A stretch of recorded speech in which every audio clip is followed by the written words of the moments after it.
Hello Scaredy Cats, it's me, Scaredy Matt. I would like to talk about the 2019 Spanish film The Platform, which I think is a great movie that you should watch because I'm going to drop some big ol' spoilers here, but some content warnings if you decide you do want to watch it. There is some implied sexual assault, there's a really cute dog that gets brutally killed, and the whole movie is violent as hell, which honestly I personally enjoyed because I'm a depraved goblin, but you might find it distasteful. Also, one dude gets his face pooped on, you've been warned.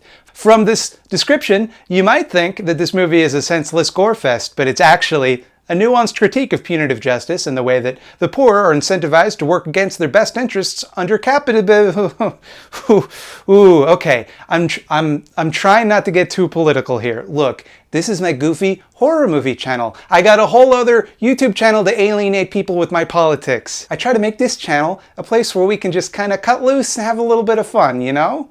It's all about fun, silly movies. But I want to talk about a particular fun, silly movie, and this particular fun, silly movie is very political. There's always a temptation when looking at media to ignore the political dimension, to pretend as though it's a surface-level fun idea that doesn't have anything to say, or isn't trying to put forth a real-world message. That would be doing this film, and probably any film, a disservice. All art is political, and while you can enjoy a movie despite its politics, that doesn't mean they aren't there, or that I shouldn't talk about them here on Scaredy Cats.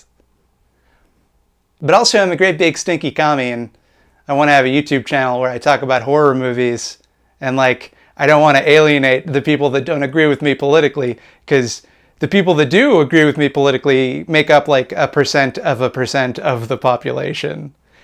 So I don't know what I'm gonna do. The Platform is a movie with a deceptively simple premise. Why did I read? Why did I emphasize the fact that it's a movie?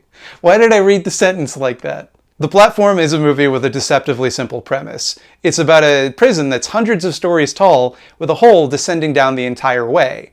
A platform loaded with all sorts of tasty food is lowered from the top to the bottom, and each person can eat as much as they want, which means that the people at the bottom naturally get less food than the people at the top. Once a month, the prisoners are gassed and transferred to a new random floor of the prison. It's not quite clear why the prison is designed this way. Perhaps it's some sort of cube. But the movie heavily implies that it's a social experiment, designed to find out if people at the top can develop a spontaneous solidarity with the people at the bottom. Will they stop their overconsumption in order to share with the people who have nothing?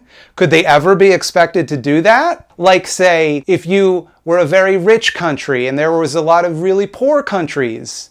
Or maybe you're just a very rich person, like as a hypothetical example here, that just off the top of my head. Maybe one person had like $100 billion, and many other people, like a lot of people, like millions of people, had less than that, had like no dollars. Could you be expected to spontaneously develop compassion for them and act outside of your immediate self-interest to help them? A pure hypothetical, not at all analogous to the real world whatsoever. It's all just a science fiction flight of fancy.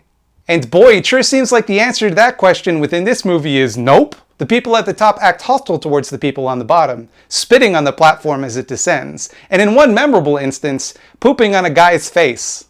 Those far below are driven to extreme acts of brutality to survive. Murder, cannibalism, auto-cannibalism, really just murder and cannibalism.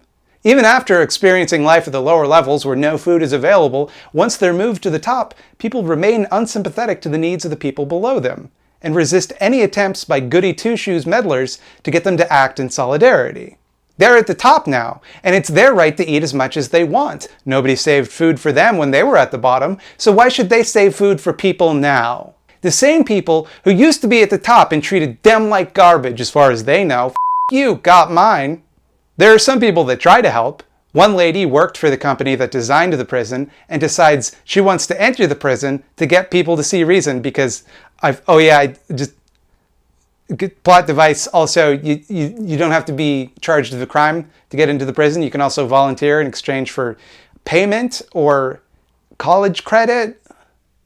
Anyway, she volunteers and she tries to tell people to ration food, but the thing is, she's, kind of condescending to people beneath her. Do you think Karen, that nobody thought of that? Do you think it never occurred to anyone that you could just ration food so everybody got some? Do you think you're going to outsmart this whole operation on day one of you being here when nobody else managed to do that for however many years this prison has been going? Another guy tries to climb all the way to the top so he can deliver a message to the people running the prison, or I don't know, kill them or whatever. I don't know exactly what his plan is. He believes God chose him to do it.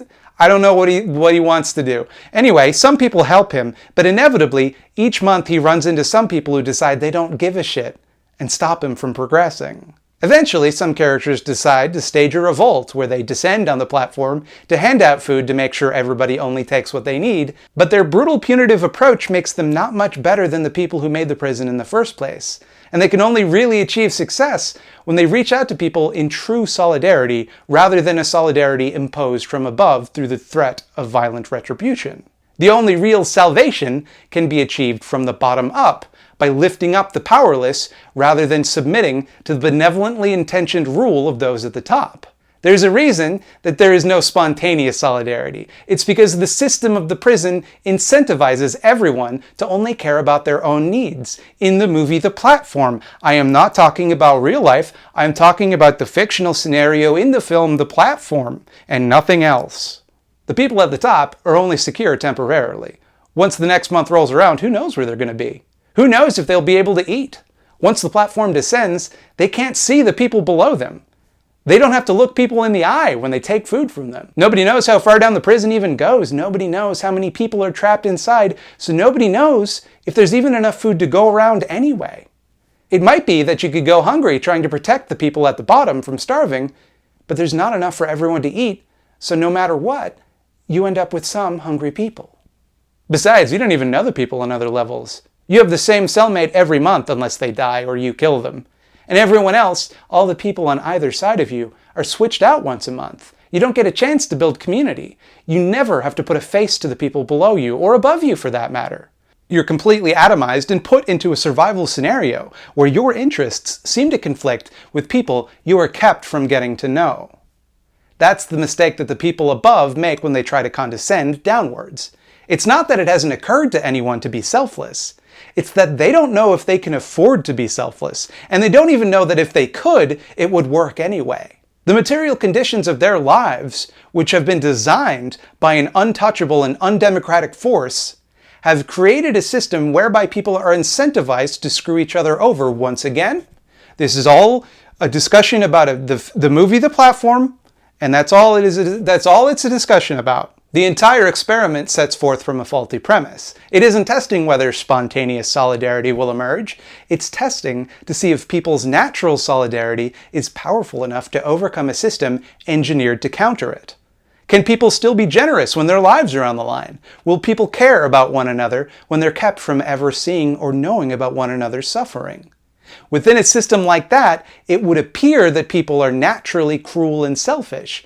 But every character we actually follow in the story, every single one we actually spend any time with and understand the motivations of, seems at least partially inclined to help others. Even the villainous old man who ties up the main character to eat bits of him chooses not to kill him. Partially because that means the guy would rot and he would lose his food, but partially, because he doesn't want to be a murderer.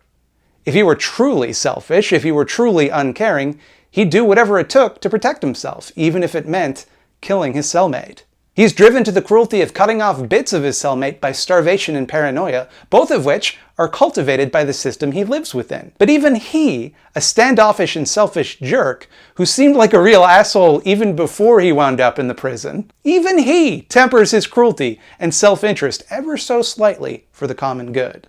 It's easy to assume the prison is full of erstwhile cruel people, that the few good characters we meet are the exceptions that prove the rule that people are naturally cruel and self-interested.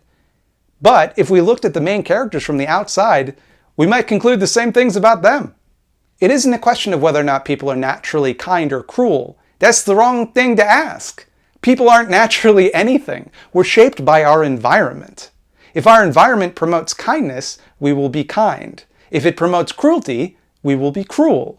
That's why we have to be careful about cultivating the correct environment, an environment that allows each person to flourish, to self-actualize, to be the best versions of themselves. Solidarity doesn't emerge spontaneously. Solidarity is built. It is built by hard work and dismantling systems of oppression. I guess what I'm saying is, workers of the world unite. We have nothing to lose but our chains. Now is the time to...